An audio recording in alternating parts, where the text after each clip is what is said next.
Hello, I'm Dale Gaspar. And I'm Nathan Din. And you're watching the McNeil News Network.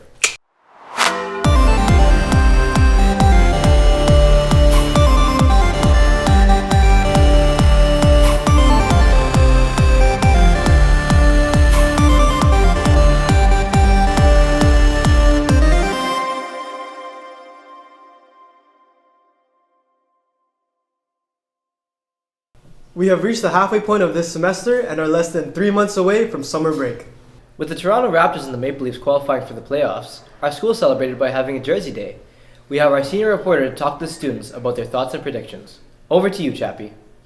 My name's Christopher Chapman, and today we're going to go find some Leafs and Raptors fans to chat about the playoffs. Let's go. Hi. Go Bucks! I'm now here with... Daniel Howitt. What's your name? Nanley Youssef. And now I'm here with... Sean. I'm a Milwaukee fan at heart. Okay, so how much have you been watching? Watched the last 2 games.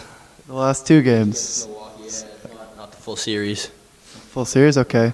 Okay, but why do you like the Bucks? It's in Milwaukee. There's nothing in Milwaukee. They have the Greek Freak in Milwaukee. So in your knowledge of the last 2 games, who's going to win the series? I don't know. I'm hoping the Raptors. Go DeMar, my boy. DeMar is pretty good at basketball. What were your thoughts on the Leafs playoff run? It was great. I actually watched the Leafs this season. I hopped on the bandwagon. That dark guy dude, it's pretty cool. Would you say that you're better than DeMar DeRozan at basketball? Like 110%, I know I am. Are you also a Capitals fan, or are you just here to be a nuisance? I do not participate in anything hockey related. All right, well, thanks for your time. And that's me with some Leafs and Raptors fans for McNeil News Network. I'm Christopher Chapman. Hi, I'm James representing the McNeil News Network. I'm standing here with Mr. Michael Burns, who's representing Invictus Games. So as a former Neil McNeil alumni, what's it like being back here after all these years? Well, it's always great to be back at Neil. This obviously was an important 5 years for me growing up. Lots of great life lessons that I was able to carry forward throughout my career, and Neil McNeil has got a special place in my heart, and certainly many more that I went to school with. Awesome. So give us the whole scope of the Invictus Games and what's it all about. Yeah, I think the best way to describe the Invictus Games, it's like the Paralympics for ill and injured servicemen and women and veterans. So these are men and women, as a result of their service, have come back and are dealing with mental health issues or have been injured physically. Our games will have the 3rd edition. Will include 17 nations, including Canada, 550 competitors, competing in more than a dozen sport competitions. And really these games are designed to help these men and women through a long process of healing and recovery to get them on a much better trajectory in their lives. All right, well, it's been a pleasure having you here on the McNeil News Network, and hope to have you again soon. On God, Leafs aren't losing another game. Okay, but on a realer note, the Raptors are taking the championship. Game on!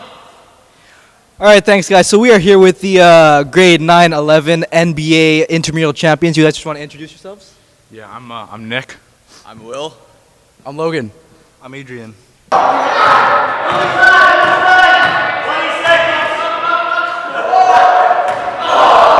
You guys had to deal with Egan, the 6'8" beast. How was that? How was dealing with that? Good. You just had to trap him, keep him one side. Didn't let him move, and but rebounding was a little struggle. Yeah. So let everybody else talk. I don't know. Egan didn't look that good. Oh. All right. So how does it feel being the only grade 9 on the team and being the only grade 9 champion? I don't know, to be honest. I guess it feels nice because I'm the only youngest here, and I won. Yeah. All right, thanks, guys. Back to you. So intramurals, they're a big thing at Neil, considering some people are not able to play for a varsity team. So how important for coaches is it for intramural action? I think, well, as a basketball coach here at Neil, it actually really is important. Over the years, I can think of a few times where students that didn't, maybe were close to making the junior team in grade 9 or even close to making the senior team in grade 11, really showcased themselves in intramurals, got involved, took it seriously, were successful, not just from scoring, but actually playing the game. And you can, as a coach, I come and watch it, I can see the improvement. And that actually has an impact in the next year sometimes for some of the students, for sure.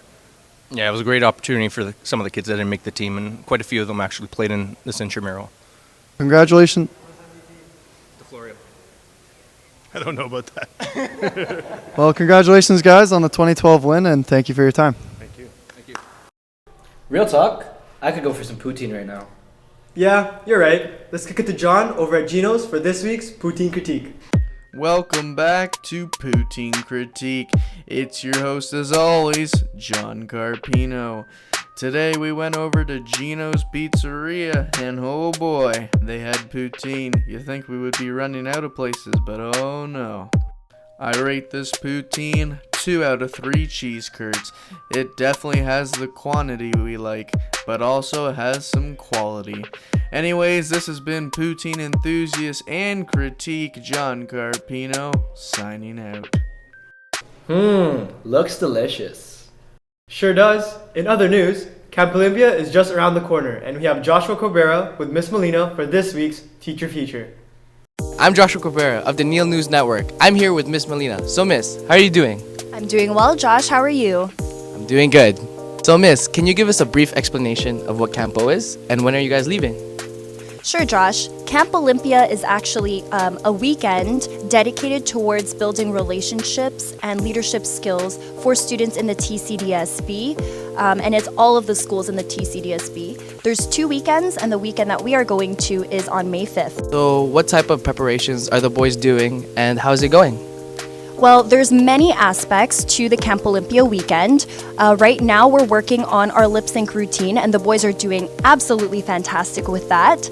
We're almost done the choreography. There's also other things such as a school cheer, the spirit wear, warm fuzzies, and a school banner. Well, thank you, Miss, for your time, and I hope you enjoy Campo. Thanks for having me, Josh. Back to you.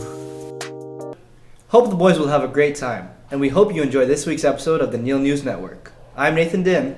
And I'm Dale Gaspar. And from all of us here at Neil News Network, Fidelitas in Arduis.